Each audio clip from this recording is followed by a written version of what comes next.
아까 예배 시간에 처음 부른 대회 찬송도 그렇고요. 지금 합창하신 찬송도 그렇고 둘 다 철든 찬송 같아요. 그 구여전도라고 해서 어린 줄 알았더니 철이 바짝 들었구나 그러고 나왔습니다. 수고하셨습니다. 하나님의 말씀 시편 53편 모십시다.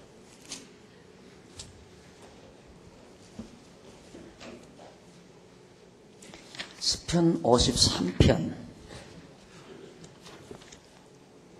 어리석은 자는 그 마음에 이르기를 하나님이 없다 하도다.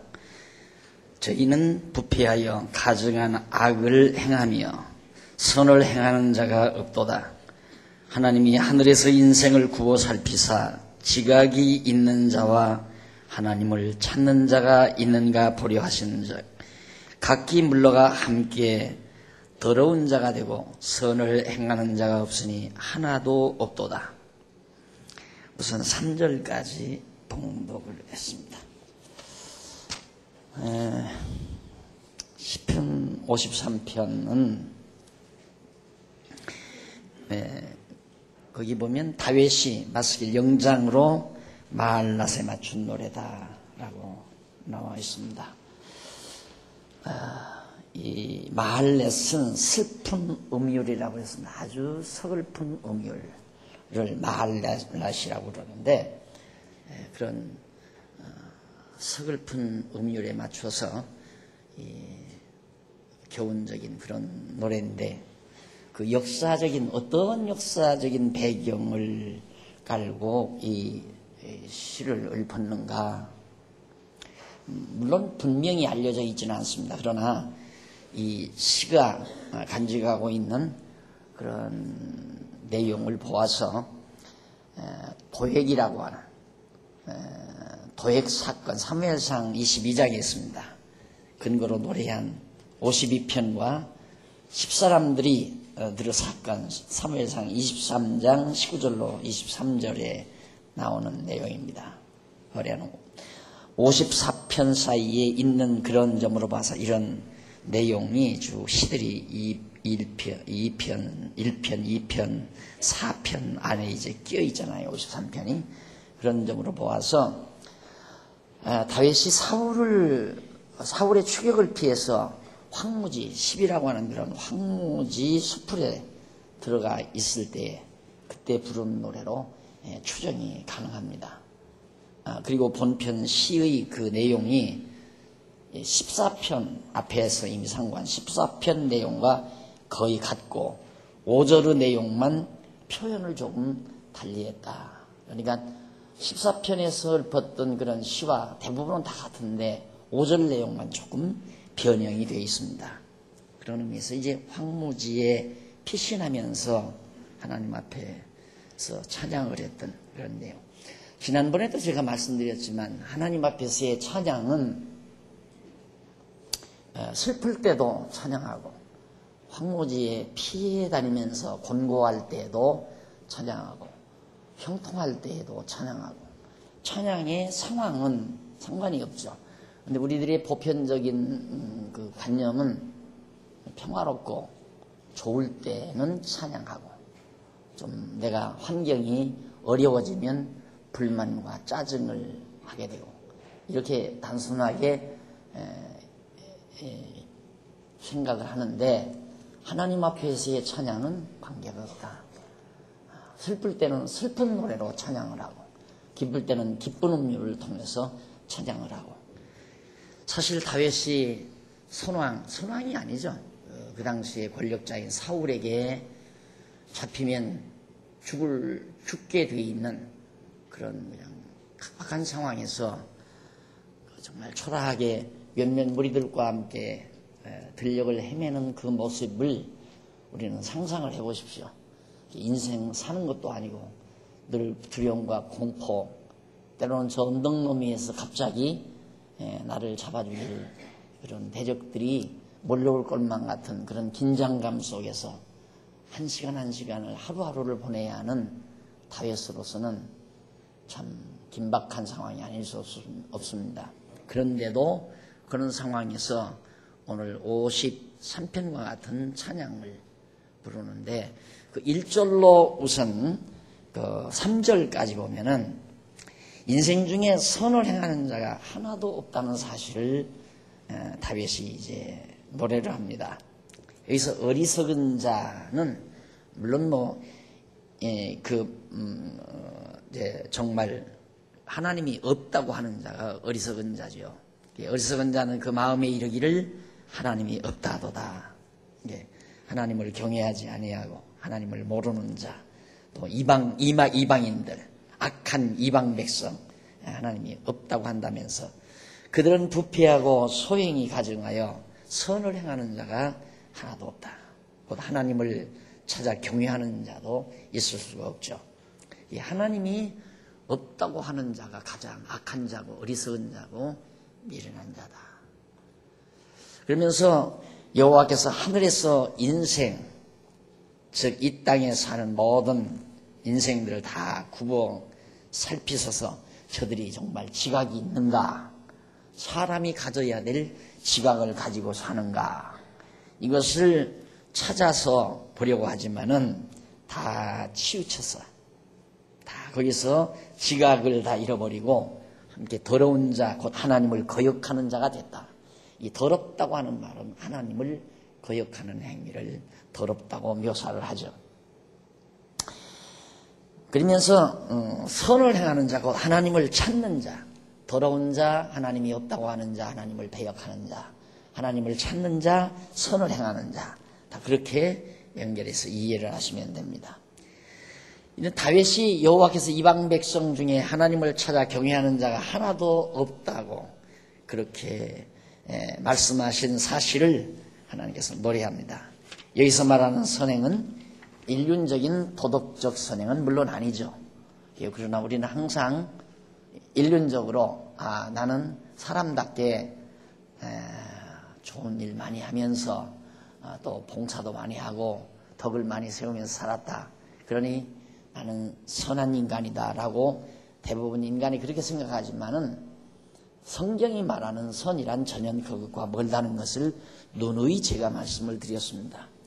그래서 사실 1절로 3절에서는 인간들이 지각을 다 상실하고 하나님을 저버리고 하나님을 찾는 자가 하나도 없다라고 그렇게 노래한 부분입니다.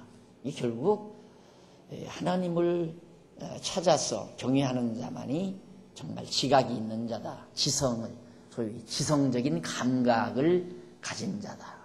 근데 우리가 얼른 생각해 봐도요, 우리가 성경을 몰라도 이런 어떤 절대자, 우주와 만물을 주관하시고 창조하신 어떤 절대자, 하나님이 아니라 하더라도 그걸 부정해버리고 이 신묘막측한 우주 만물이 어떻게 됐을까? 어떻게 이렇게 이루어졌을까? 그걸 해결하기 위해서 진화론을 불러들인 거거든요. 그처럼 미련하고 어리석고 바보 같은 생각이 없잖아요. 그런데도 아직도 진화론을 추구하는 사람입니다. 이게 어떻게 이렇게 진화를 한다는 얘기입니까? 말이 안 되는 얘기죠. 아무리 그걸 말이 되게 만든다 하더라도 우리가 정말 이 세포를 분석해서 과학적으로 입증을 안 하더라도 그냥 보편적인 지각으로 상식적으로 생각해도 이게 어떻게 진화를 한다는 얘기입니까? 진화를 만약에 한다고 생각하면 분류라는 게 있을 수도 없잖아요. 인간의 분류, 동물의 분류, 동물의 분류 중에도 포유류라든가 또 동물의 분류 속에서도 정말 여러 가지 종류들이 있잖아요. 종들이. 그러니까 그런 종들이 이렇게 있을 수가 없단 말입니다. 그냥 정말 오만상 어떤 분류로 분류할 수 없는 인간도 그렇잖아요. 인간도 만약에 진화가 됐다면 어떤 사람은 눈이 이마에 달린 사람도 없고 어떤 사람은 눈이 코에 턱 밑에 달릴 수도 있고 어떤 사람은 뒤통수에 달릴 수도 있고 진화되어 가는 거니까. 그런데 진화론을 믿는단 말입니다. 그러니까 지각이 없다는 얘기예요. 그러면 우주와 만물을 창조하시고 주관하시고 섭리하시는 하나님이, 창조주 하나님이 살아계시다는 사실을 깨달아 믿는 사람만이 진짜 지성적인 감각을 가졌다고 보는 거죠. 그래서 다윗이 지각이 있는가?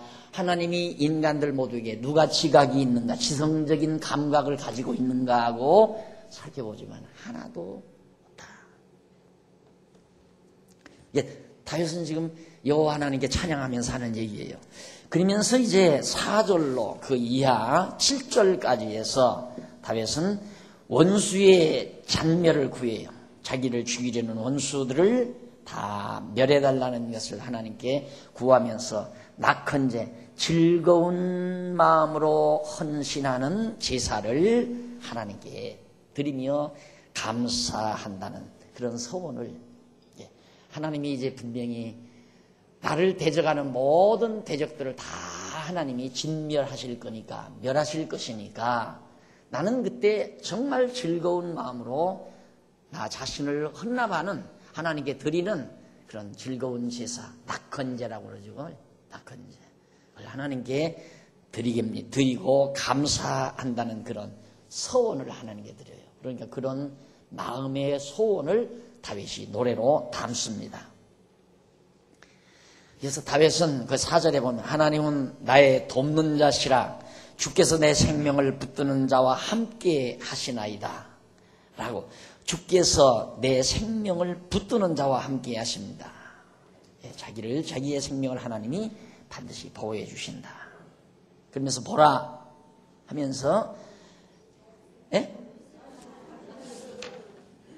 아이고 죄송합니다. 한 장 더 넣었네. 죄송합니다.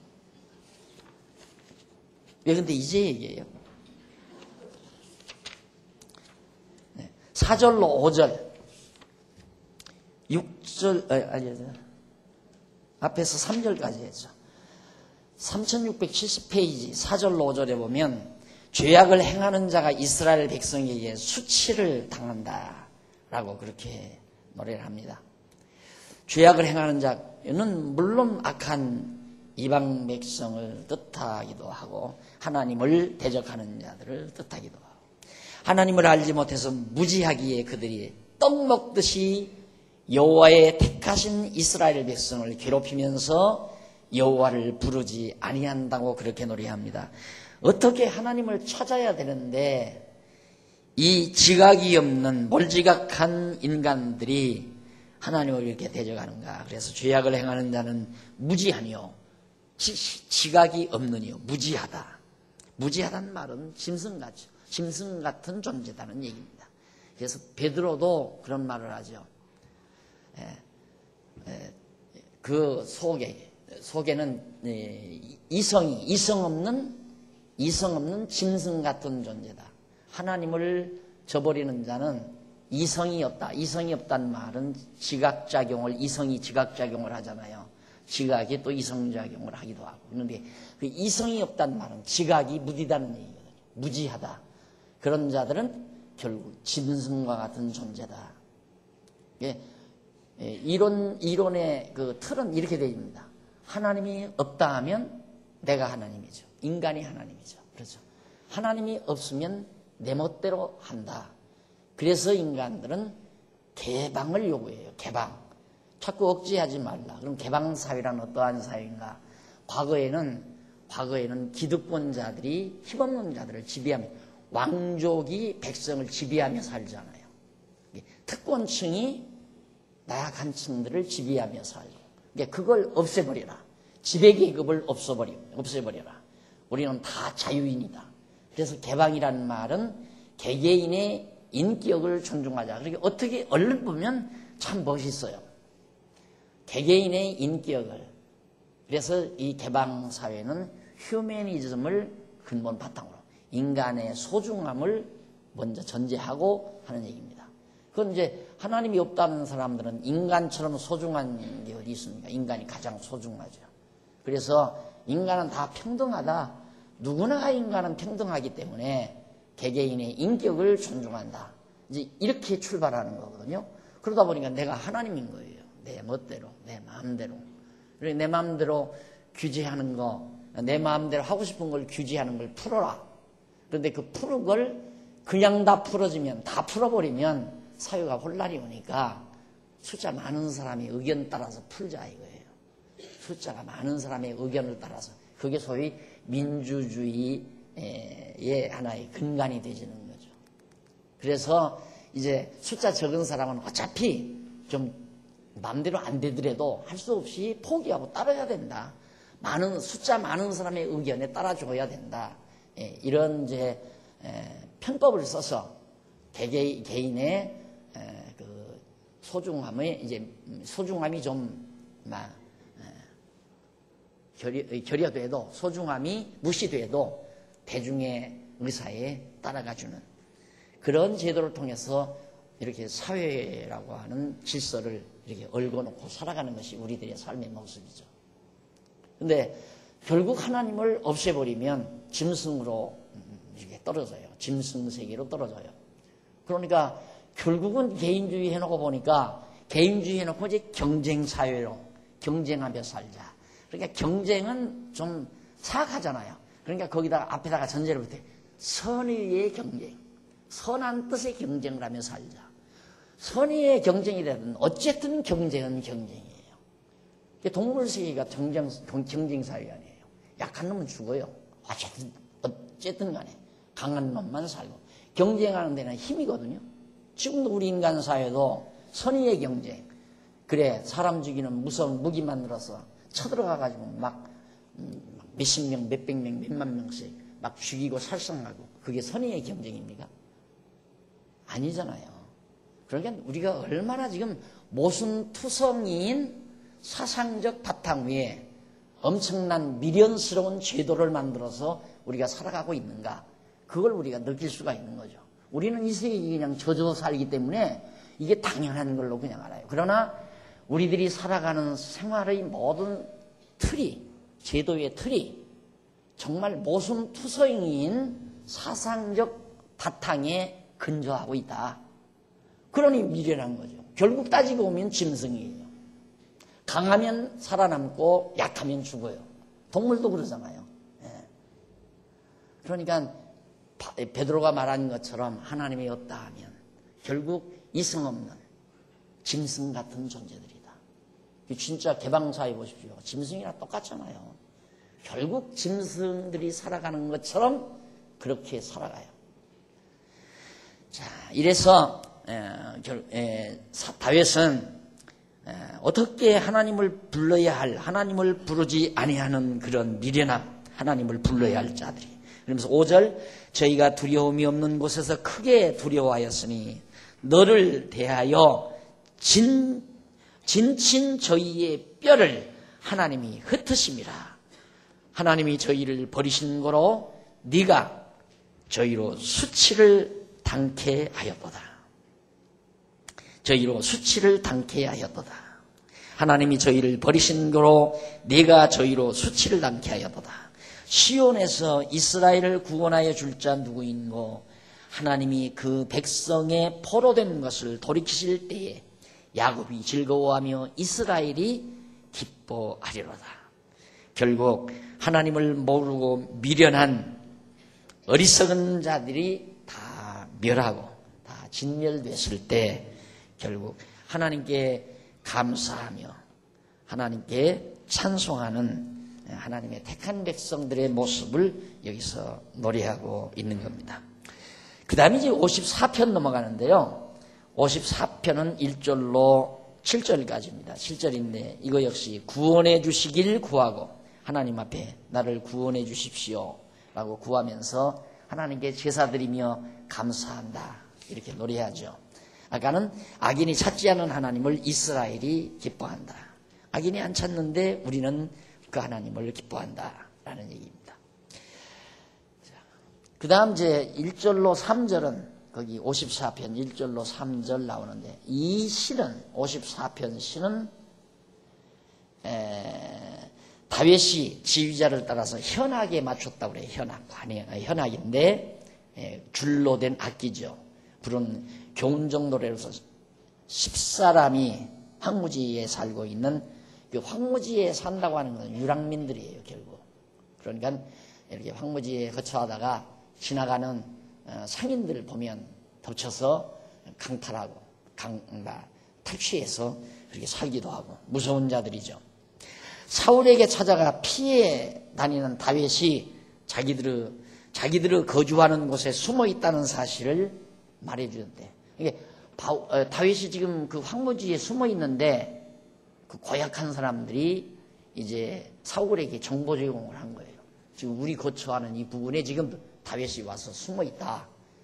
그래서 정보가 사울에게 새는 거죠. 사울왕에게. 사울왕은 지금 다윗이 어디 있는가만 알면 군사를 투입해서 잡아서 죽여버리려고 하는데, 그때에 다윗이 하나님 앞에 찬양을 해요. 우리 보편적으로는 만약에 우리가 실제로 그런 상황에 접했다 하십시다. 접했을 때 물론 모르죠. 그런 상황에 딱 접해 하나님이여 나는 어찌하오리까 하고 하나님 앞에 간구하며 찬양하면서 하나님의 구원을 기다릴 수도 있겠죠. 우리도. 그러나 그러지 않고 어떤 때는 야 이제는 죽었구나. 하나님이 보고 얼굴이 막 하늘이 새카매져가지고 완전히 기절해버릴 수도 있잖아요. 근데 다윗은 그 순간 하나님을 찬양을 합니다. 이제 막바지 아니에요? 이미 정보가 새나가 버렸으니까.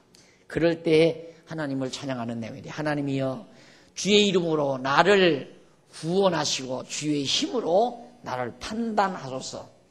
주의 이름,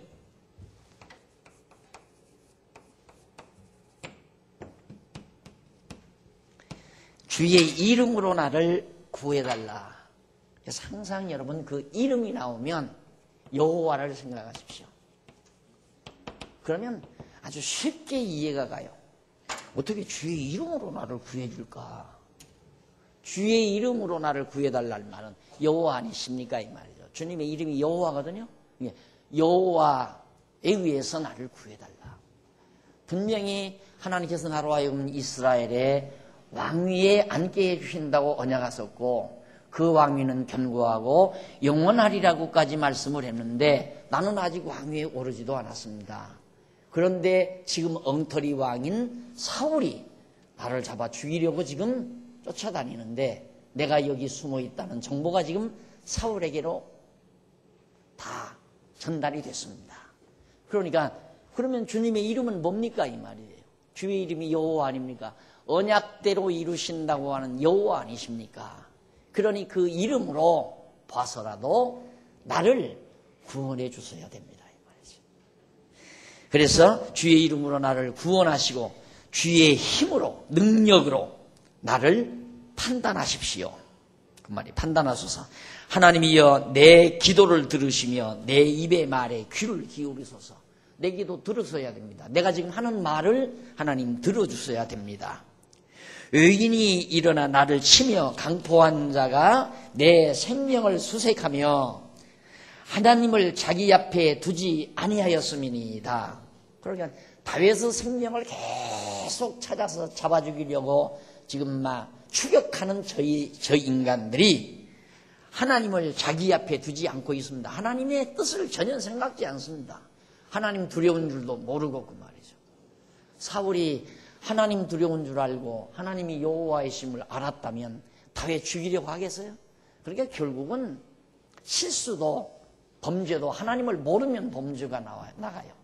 사울이 만약에 하나님 여호와를 분명히 우리들이 아는 만큼이라도 알았다. 하나님은 언약대로 반드시 이루신다.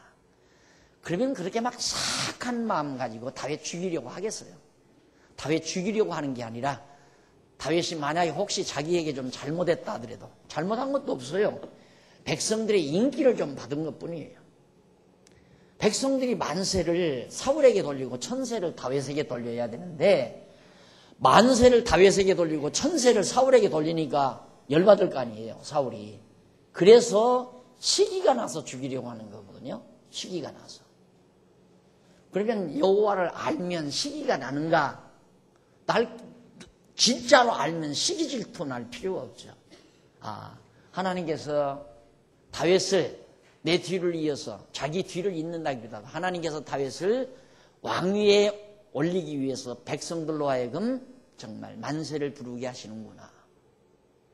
그러면서 그걸 납득하고 다윗에게 만세를 부르는 것을 시기 질투로 받아들이지 말아야죠.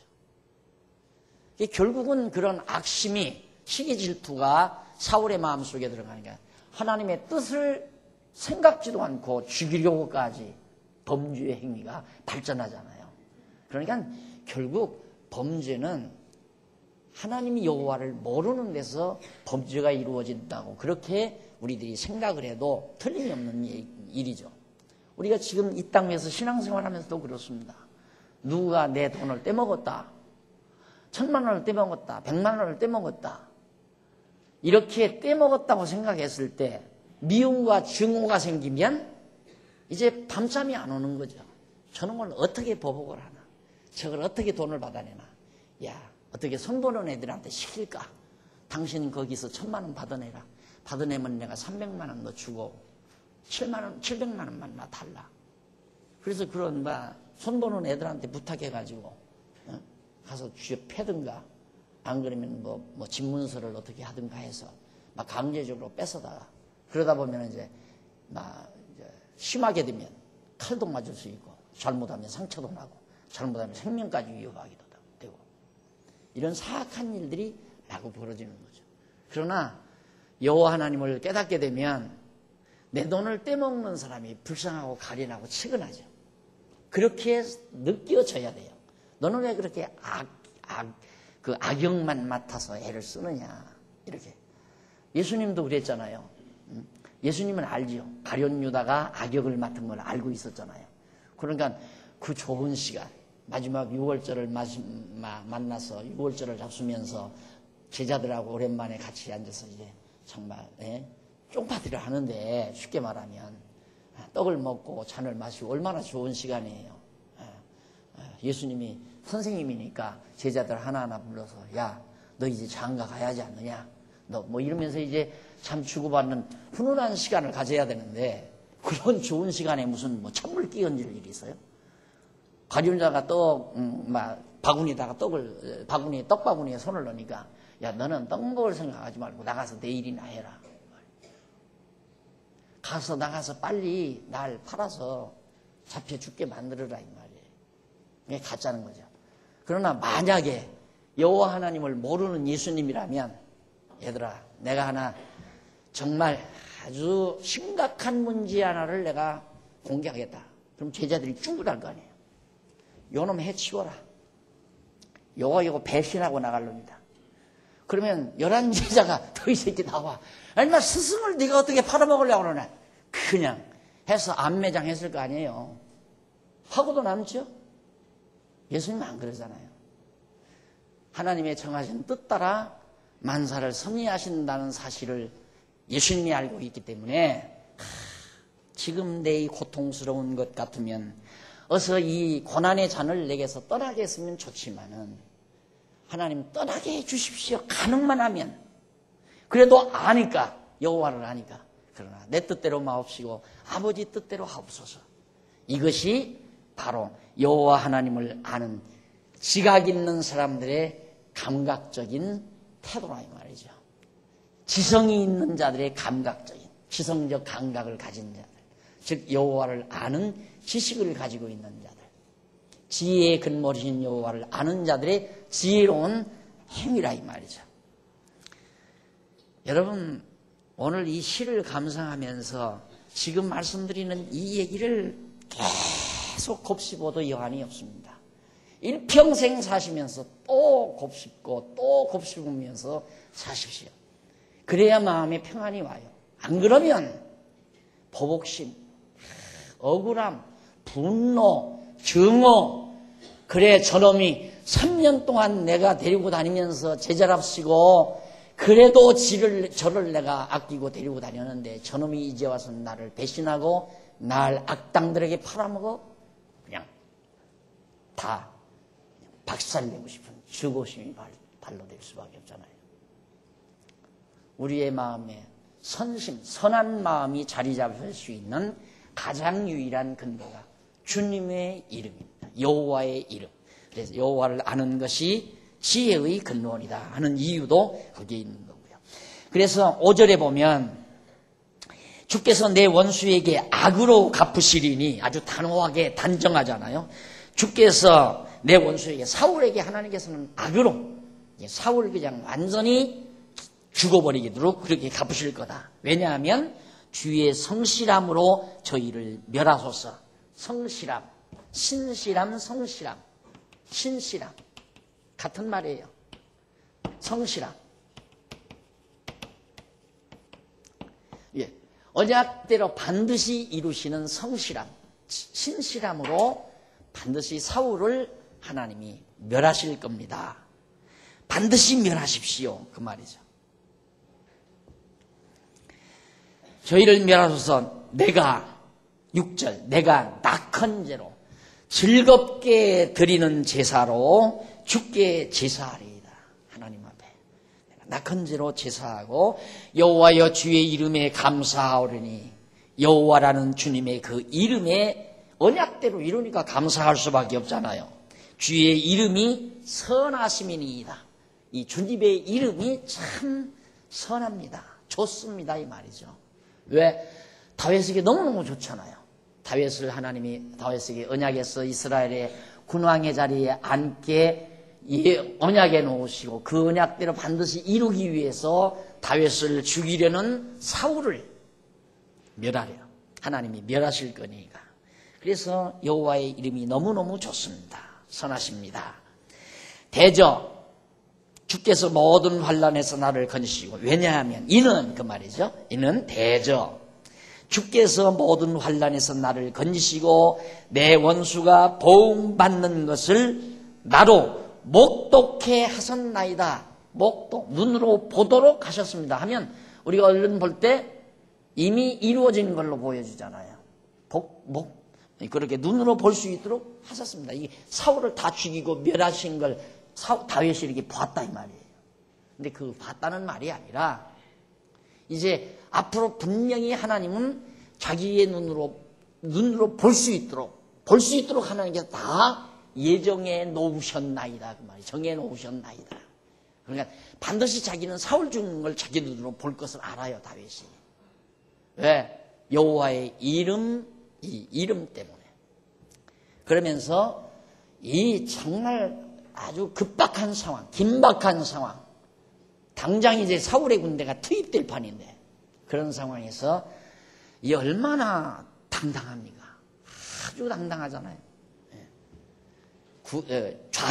절망도 하지 아니하고 좌절도 하지 아니하고 당당하게 반드시 자기는 사울이 죽는 모습을 자기 눈으로 본다고 하는 확신에 차 있어요.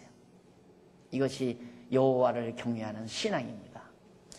자, 이렇게 해서 54편 우리가 감상을 해요. 한 편 더 하십시다. 55편 1절로 8절까지 55편 내용이 나오는데요.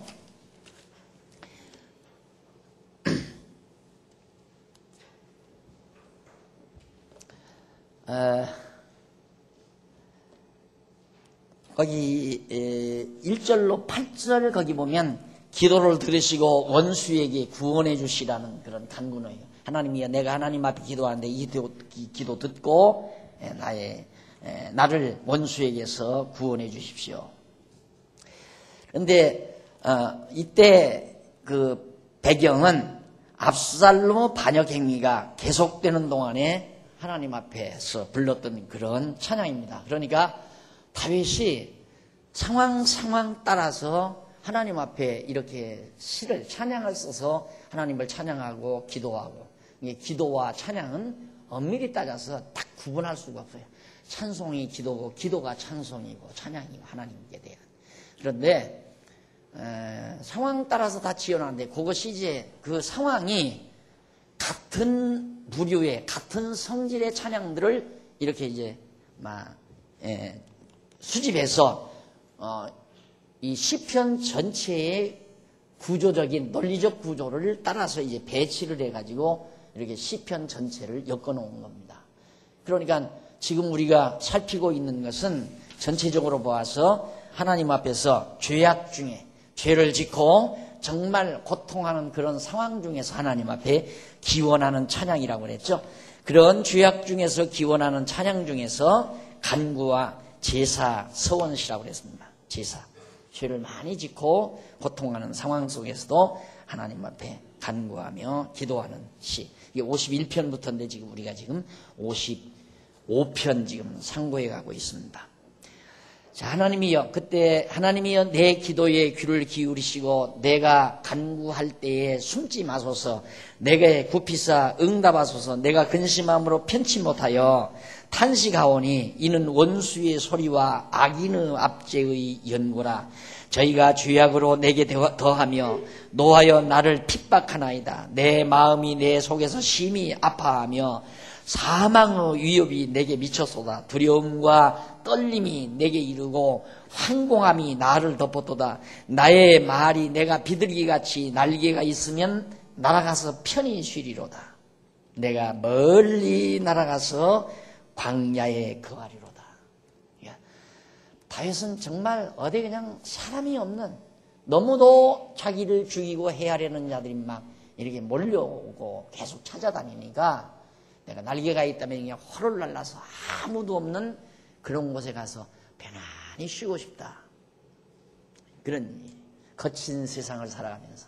그래서 아까 처음 예배 개회 찬송 처음 부를 때 평안히 거하리로다 하는 마지막 이 세상의 근심던 그거 불렀잖아요. 이 찬송 택한 걸 보니까 장례식 때 부르는 거예요.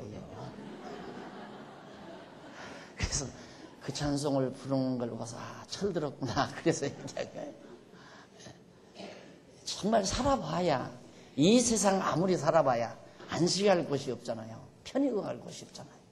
그래서 우리는 이 거친 세상과 더불어 계속 싸우며 혼란을 겪지만 그래도 우리는 언젠가는 하나님께서 오라 하시면 그곳에 가서 편히 쉴 소망을 우리는 잊지 않고 사는 거죠. 그래서 낙심하지 아니하고 거센 세파와 더불어서 당당히 맞서 싸울 수 있는 힘을 우리가 공급받고 사는 겁니다. 그래, 이 55편도 다윗이 그거죠. 아휴, 이 고통스러운 세상. 어쩌면 이렇게 다 나만 죽이려고 난린가. 날개가 있다면 와서 피해서 아무도 없는 조용한 저 황막한 비록 광야라 할지라도 거기 가서 아무도 없는 곳에서 좀 편안히 쉬고 싶다라는 찬송을 부릅니다. 그러면서 8절로부터 8절에 보면 내가 피난처에 속히 가서 폭풍과 광풍을 피하리라 하였도다. 빨리 내가 피난처, 편안한 곳에 가서 밀려오는 폭풍, 무서운 광풍, 그걸 좀 피했으면 좋겠다. 너무 도전하는 자들이 많았기 때문에. 그러면서 9절부터 23절까지 대적을 멸하여 주시는 여호와만을 의지하겠다고. 하나님께서 그렇게 아주 급박한 상황 속에 다윗을 놔두는 이유는 결국에는 이 고백을 하나님이 이렇게 추출해 내시기 위한 섭리죠. 추출해 내시기 위한. 오늘 낮에도 말씀드렸지만 오늘 우리는 자꾸 하나님의 뜻과는 배치되는 생각을 해요. 모든 일이 다 잘되고 형통하고 풀리면 그렇게 해도 내가 하나님 잘 섬길 텐데, 그렇게 생각하면 안 그래요. 사람의 본능이라고 하는 것은 조금만 좀 형통하고 조금만 힘이 있는 듯 싶으면 벌써 우쭐대잖아요. 그냥 이렇게 봐도 저 사람이 일이 좀 요즘 잘 풀리는구나, 그거 알아요. 일이 좀 잘 풀리면 아주 잘난 척하고 해죽대고 다녀요. 그런데 일이 좀 안 풀리면 아이고 저 사람 요즘 뭐 때문에 그럴까, 얼굴이 새카매졌네, 고개가 코가 딱 빠져있구나.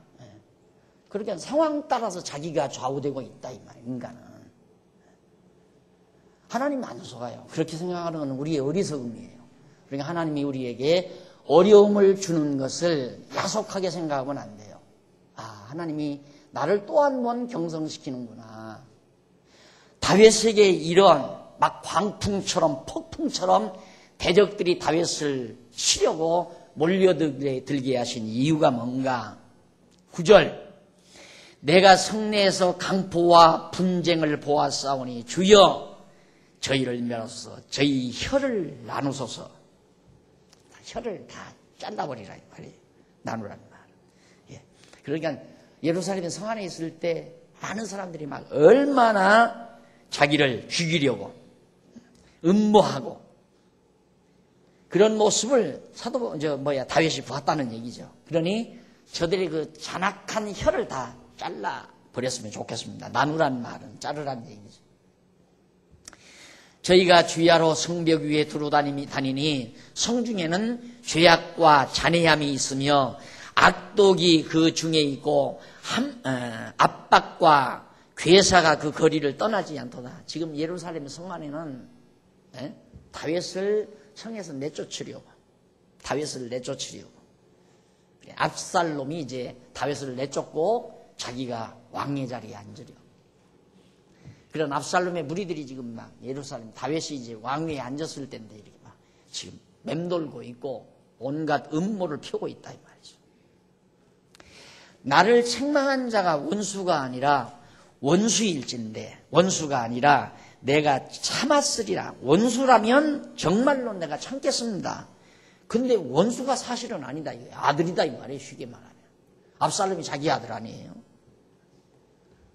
근데 원수가 아니고 아들인데 참 참기 힘들다 이 말이죠. 나를 대하여 자기를 높이는 자가 나를 미워하는 자가 아니라 미워하는 자일진데 내가 그를 피하여 숨었으리이다. 그가 곧 너로다. 나의 동류, 나의 동무요, 나의 가까운 친구로다. 가장 가까운, 여기서는 친구라고 해서 가장 가까운 혈육과 같은 압살롬이. 이런 것들이 모두가 다 우리 시편도 역시 다 메시아에 대한 예표라고 그랬죠. 그러니까 아까도 내가 가룟유다 얘기했지만 가장 측근에 있던 유다예요. 제자로 따라다니면서 오죽 예수님이 믿었으면 돈전대를 가룟유다에게 맡겼으려고. 돈전대 아무나 안 맡기잖아요. 슬슬 자꾸 이렇게 떼내는 것 같으면 예수님이 돈전대를 야 유다야 네가 관리해라 그러겠어요? 정직하고 순박하고 착실하고 예수님의 마음에 들었으니까 돈전대. 그런데 그것도 돈전대를 가지고 활용하다 보니까 자꾸 또 돈 욕심이 나서 예수 팔아먹을 생각까지 했는지도 모르죠. 그렇게 가까운 자가 예수를 팔아넘기잖아요. 다윗도 역시 자기를 귀하게 여겨서 전쟁하고 돌아온 다윗을 자기 신하로 맞이했던 사울이 또 자기가 낳아서 길렀던 압살롬이 그렇게 다윗을 대적해서 내쫓아버리고 왕위에 앉으리라. 너무 가까운 자들입니다. 우리가 같이 재미롭고 의논하며 무리와 함께하여 하나님의 집안에서 다녔도다. 다 같이 함께 살고 함께 그렇게 의논하고 그랬는데 저렇게 돌변해가지고 나를 죽이려 합니다. 그 말이에요. 사망이 호련히 저희에게 임하여 산채로 음부에 내려갈지어다. 이는 악독이 저희 거처에 있고 저희 가운데 있음이로다. 악역을 이미 맡아서 행하는 자니까. 이 가룟유다는 이미 악인이에요. 그래서 하나님께서 솔로몬이 그 말을 하죠. 솔로몬이 잠언서에서 악인도 악한 날에 적당하게 하소도다. 악인도 악한 날에 적당하게. 그러니까 가룟유다도 적당하게, 압살롬도 적당하게, 사울도 적당하게, 요셉의 형제들도 적당하게, 또 요셉을 갖다가 음모해서 감옥에 들어간 그 주인도, 주인도 다 적당하게, 다 악인들인데 하나님께서 그때그때 쓰시려고 적당하게 다 예비해 놓으셨다 이 말이에요. 그래서 다윗이 지금 하나님께 부르짖기를 그렇게 악인을 하나님이 적당하게 쓰신 다음 음부에 다 영원한 멸망에 처할 자들입니다. 나는 하나님께 부르짖으리니 여호와께서 나를 구원하시리로다. 저녁과 아침과 정오에 내가 근심하여 탄식하리니 여호와께서 내 소리를 들으시리로다. 저녁, 아침, 정오, 온종일이죠. 온종일 어떻게 할 수 없으니까 탄식하며 산다. 이걸 하나님이 듣는다. 뭐 엎드려서 하나님 날 살려주십시오. 나 지금 급박하게 됐습니다. 이렇게 말 안 해도 다윗이 지금 사람이니까 괴롭지 않아요. 아들놈이 달겨드는데 저거 죽여도 걱정 안 죽여도 걱정. 참 진퇴양난이죠. 아들인데 어떻게 죽이고 싶겠어요. 그래서 그 역사적 장면을 보면 이렇게 돼요. 압살롬이 이제 막 군대들을 동원해가지고 이제 반기를 들고 이제 아버지를 뒤엎으려고. 그래서 다윗을 내쫓고 자기가 이제 왕의 자리에 앉으려고. 막 전쟁이 벌어졌어요. 그러니까 다윗의 군대들이 이제 군장이 나가서 전쟁을 해요. 전쟁을 하니까 망대에서 이제 딱 보니까 저쪽 전쟁터가 있는 방향 쪽에서 뭐 누가 막 뛰어온단 말입니다. 이게 정보원이에요, 정보원. 그러니까 중간 전쟁 상황을 이제 왕께 알리려고 막 뛰어오는 모습을 보고 망대에 있던 파수꾼이 지금 저쪽에 사람이 옵니다. 파수꾼이 옵니다. 그런데 보니까 통태를 보니까 아주 즐거운 소식 같습니다. 왔어요.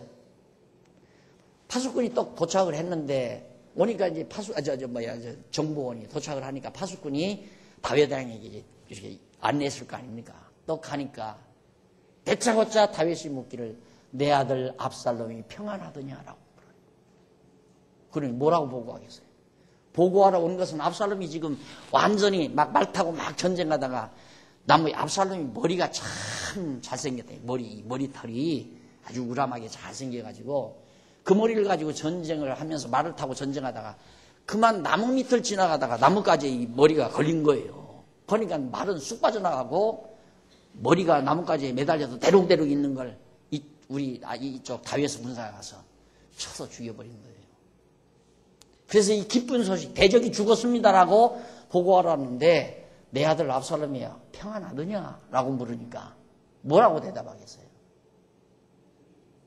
왕의 대적이 다 그렇게 되기를 원합니다.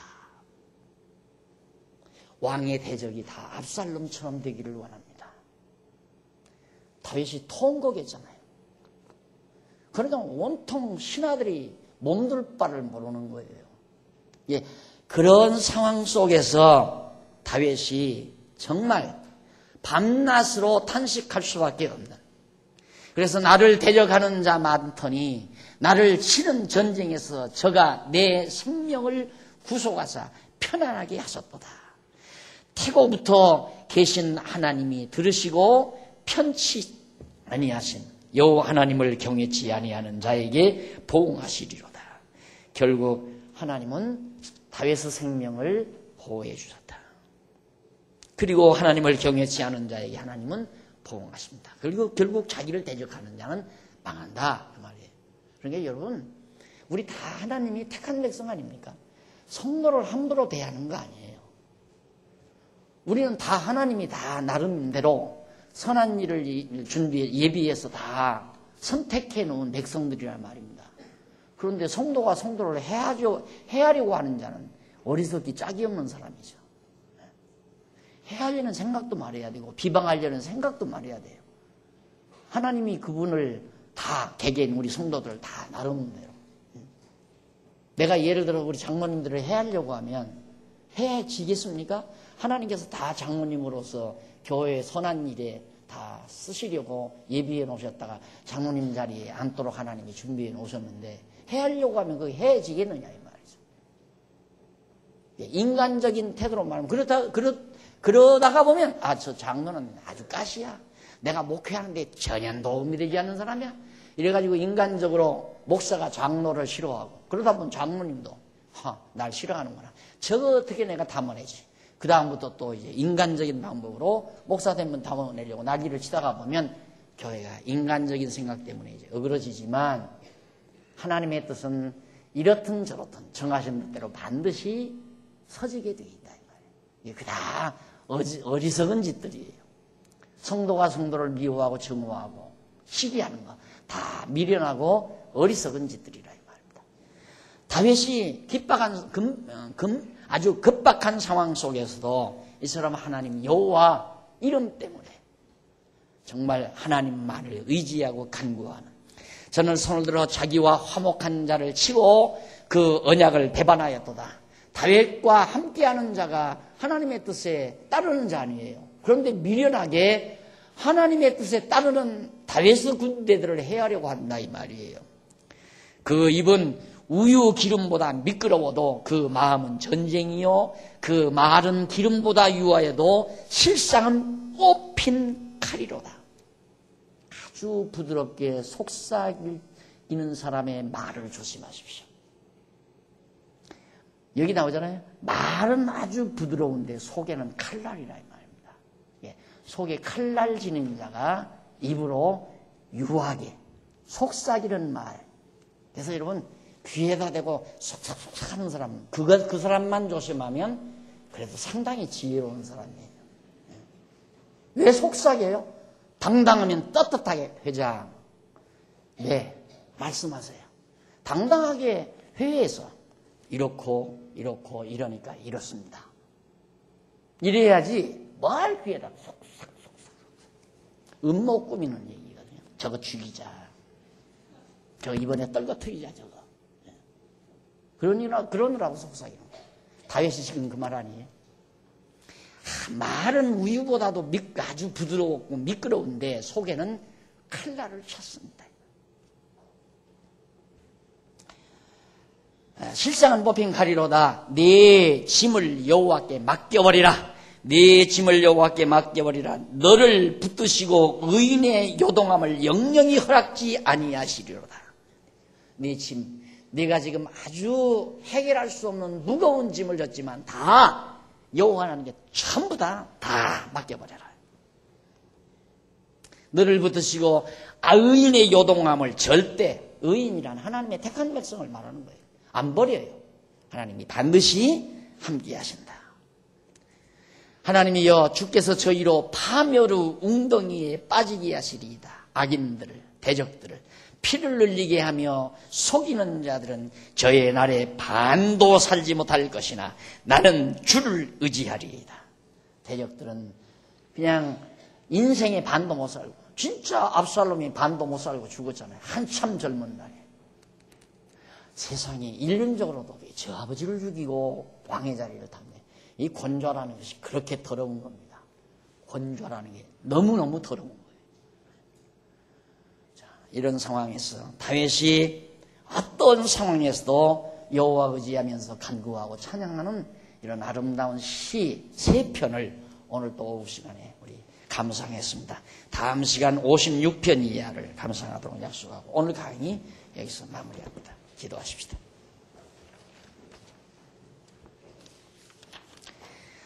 자비로우신 하나님 아버지, 베푸신 은혜와 사랑을 감사합니다. 오늘도 저희들을 부르시고 다윗을 통하여 하나님을 찬양하고 하나님께 간구하게 하신 섭리 속에서 다윗이 정말 급박한 상황 속에서도 하나님을 찬양하고 하나님을 의지했던 아름다운 시를 저희들이 함께 감상을 했습니다. 오늘 우리들이 우리가 사는 이 세상, 정말 어두운 권세가 우리를 둘러싸고 있습니다. 그러나 우리 두려워하지 아니하는 것은 하나님께서 세우신 하나님의 귀한 백성들을 절대로 요동하거나 넘어지게 아니하신다는 하나님의 약속을 저희들이 믿고 의지하기에 이 험한 세상이지만 당당하게 대처하며 살아갈 수 있게 하심을 감사드립니다. 앞으로도 우리의 삶을 지켜주시고 어떠한 어려움이 와도 여호와 하나님을 찬양하고 여호와 하나님께 간구하는 삶을 게을리하는 어리석음이 우리에게 없도록 지혜를 담아 주시옵소서. 예수님의 이름으로 기도드립니다. 아멘.